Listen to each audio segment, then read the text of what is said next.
Hola, en este vídeo vamos a continuar hablando de Micenas hasta llegar a la Edad Oscura. En el anterior vídeo explicamos la historia y la sociedad. En este vamos a desarrollar algunos conceptos que introdujimos. Vemos aquí un mapa de Micenas. Si os acordáis, Micenas era la principal ciudad de esta civilización. De acuerdo con los mitos y leyendas, la ciudad fue fundada por Perseo, el cual usó cíclopes para construir las murallas con piedras tan grandes, las cuales no podían ser movidas por ningún humano.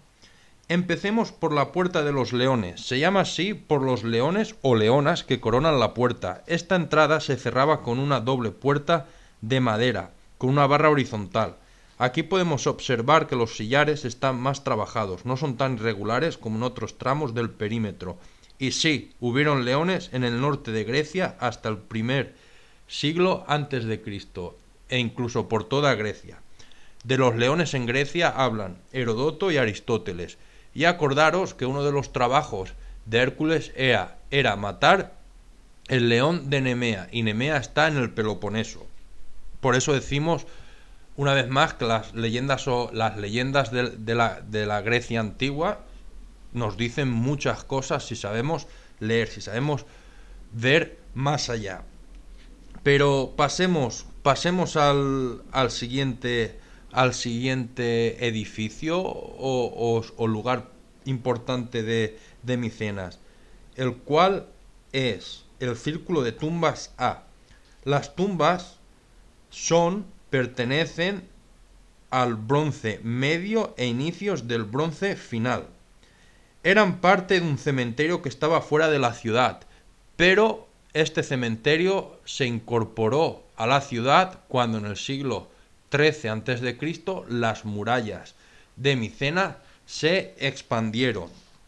El círculo tiene un diámetro de 27 metros y el área de enterramiento está delimitada por un muro, como podemos ver en las diapositivas. En el interior se encontraron unas 6 tumbas de cista con 19 esqueletos. El arqueólogo que excavó fue Henry Schliemann. Al encontrarse con armas y rico ajuar las relacionó con los héroes homéricos, pero no existe ninguna evidencia que Agamenón u otro héroe estuviera enterrado aquí. Además, son unos 300 años anteriores a los héroes homéricos. A continuación viene un área de viviendas, la cual estaba también fuera de la ciudad hasta el siglo XIII, y en esta área de viviendas se encontró el vaso del guerrero. Metí una foto del vaso del guerrero en el anterior vídeo. En la Acrópolis, que es la parte más alta de la ciudad, se encuentra el palacio. Se accede por el sur. Este palacio tiene 3 partes: la entrada, con 2 columnas, el vestíbulo y luego la sala del trono, el Mégaron, con un patio interior delimitado por 4 columnas. El Mégaron estaba decorado profusamente con colores vivos. Esta estructura o disposición del espacio data del 7000 a.C., del Neolítico, y se han encontrado las primeras estructuras de este tipo con esta distribución en Rusia. Esta estructura continuará en el tiempo con el templo griego. Debajo del palacio se encontraban los almacenes donde se conservaban los productos que el palacio recaudaba de sus alrededores. Otra estructura que destaca es la impresionante cisterna, una obra de ingeniería que permitió a la ciudad disponer de un ilimitado suministro de agua. Los túneles conectaban con una fuente, la conocida fuente Perseida. Si comparamos Micenas con Knossos, el palacio de Micenas, la ciudad de Micenas, estaba preparada para la guerra. Esto, junto a los ajuares funerarios encontrados, nos hace pensar que los micénicos eran un pueblo predispuesto a la guerra, o al menos a defender por vía de las armas lo que creían que era suyo. Si lo comparamos, como he dicho, con Knossos, ¿os acordáis de Knossos? Knossos no tenía ninguna muralla, estaba completamente abierto. Habían pozos, no cisternas. Aquí en Micenas tenemos una cisterna, que en caso de guerra siempre vienen muy bien, porque sin comida una ciudad asediada puede sobrevivir bastante tiempo. Digamos, más de 3 meses sin comida se puede vivir. Sin agua, y en verano, más de una semana es difícil que sobreviva una ciudad sin cisterna. Por eso decimos que Micenas estaba preparada para la guerra. Pero salgamos ahora de la ciudadela. En este plano veis otros complejos funerarios. Destaca el Círculo de Tumbas B. Son los primeros enterramientos del área y datan de 1650 a.C. y contiene unas 25 tumbas de fosa o cista. El ajuar está compuesto por objetos de oro, marfil y cristal de roca. El siguiente complejo funerario es la tumba del león. Se trata de un tolos de inicios del siglo XIV a.C. El siguiente tolos es el llamado tumba de Clitemnestra. A pesar de su nombre, no existe evidencia de que Clitemnestra estuviera enterrada allí. Clitemnestra es la esposa de Agamenón. El siguiente tolos es el conocido como la tumba de Egisto, y Egisto era el amante de Clitemnestra, el cual, con ayuda de esta, mata a Agamenón a su vuelta de la guerra de Troya. Esto es amor puro y duro y no las cosas que vemos hoy en día en televisión. Es uno de los tolos más tempranos, construido a inicios del siglo XV a.C., con piedras más pequeñas si se comparan con la tumba de Clitemnestra. Y, una vez más, no existe evidencia de que Egisto estuviera enterrado aquí.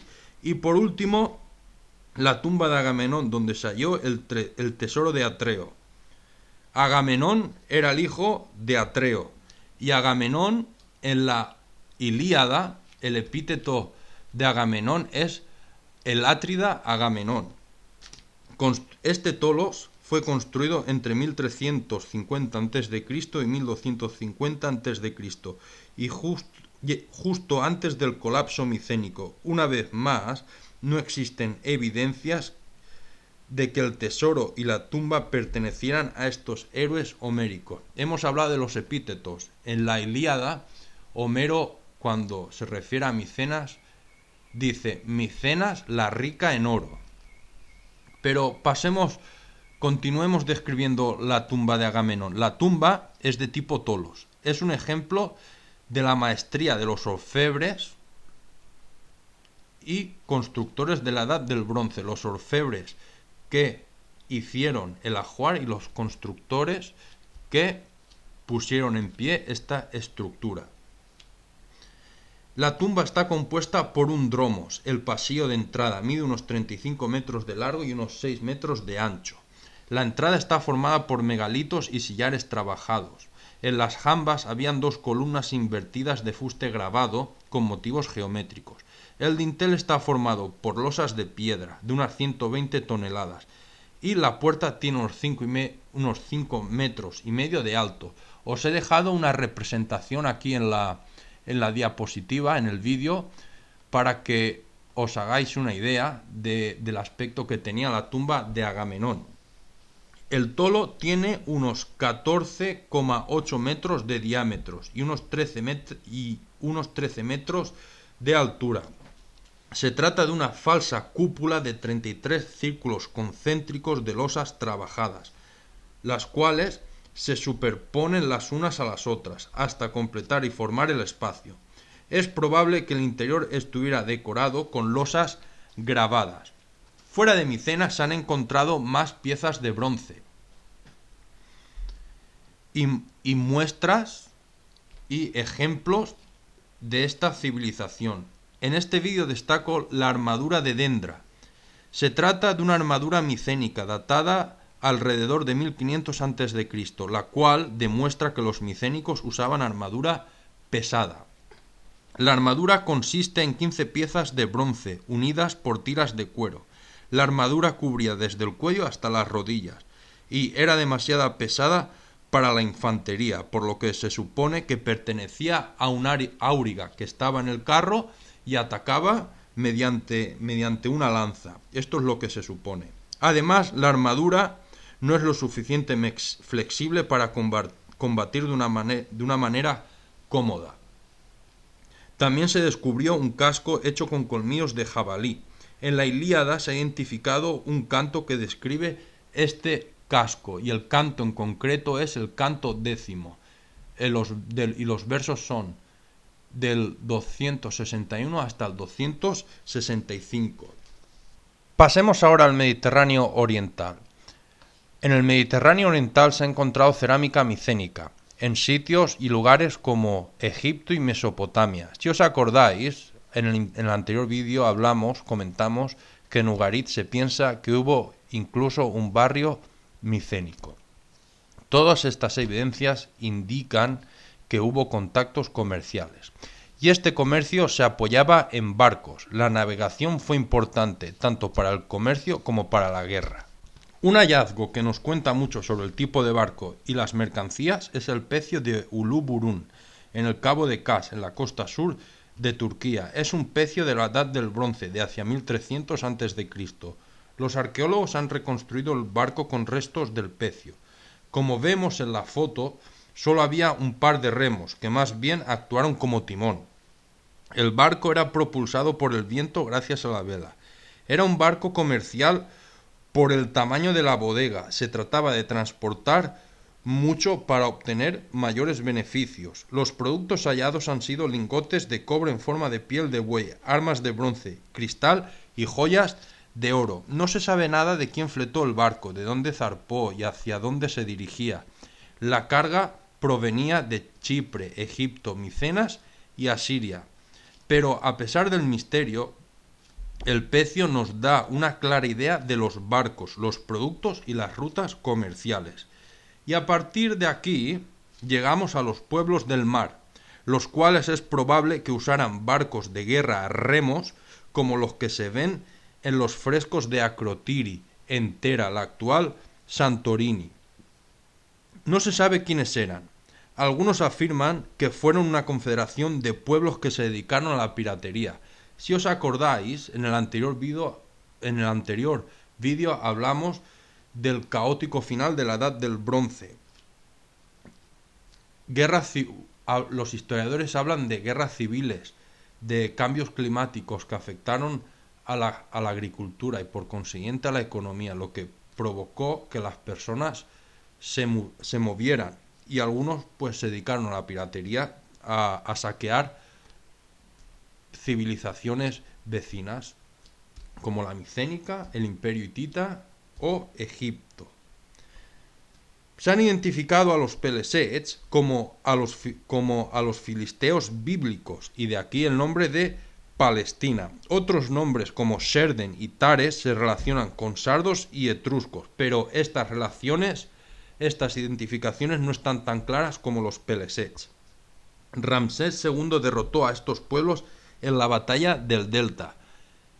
Hemos de decir que Egipto sobrevivió a los pueblos del mar, cosa que no pasó con Micenas y el imperio hitita. Egipto sobrevivió, pero a duras penas, tocado. Y con esto acaba la Edad del Bronce y empieza la Edad Oscura. Os dejo el enlace de un vídeo donde el chaval compara las armas del bronce con las armas de hierro. De esto hablaremos en el siguiente vídeo. Gracias y hasta la próxima.